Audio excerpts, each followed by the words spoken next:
మీరు చికెన్ ప్రియులా అయితే మీకోసమే ఈ వార్త బిగ్ అలర్ట్ గా చూడండి. ఎందుకంటే అంతు చిక్కనటువంటి ఒక వ్యాధి కారణంగా కొన్ని లక్షల సంఖ్యలో కోళ్లు మరణిస్తున్నాయి.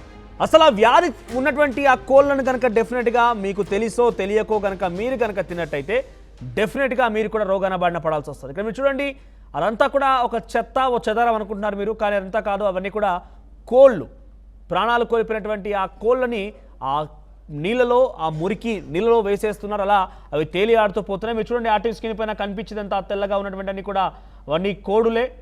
సో అవన్నీ కూడా ఆ నీళ్ళలో పైన తేలి ఆడుతూ ఉన్నాయి. సో లక్షల సంఖ్యలో, ఒకటి కాదు రెండు కాదు, లక్షల సంఖ్యలో కోళ్లు మరణిస్తున్నాయి. అయితే పశ్చిమ గోదావరి జిల్లాలో లక్షల సంఖ్యలో కోళ్ల మరణాలు సంభవించాయి. కోళ్లలో H1N5 అనే ఒక వైరస్ లక్షణాలు ఉన్నట్టుగా అక్కడి అధికారులు గుర్తించారు.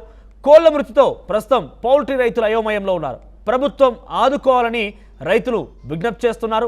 ఇక 2012, 2020లో కూడా ఇదే తరహాలో వైరస్ వచ్చిందంటూ పౌల్ట్రీ రైతులు ఆవేదన వ్యక్తం చేస్తున్నారు.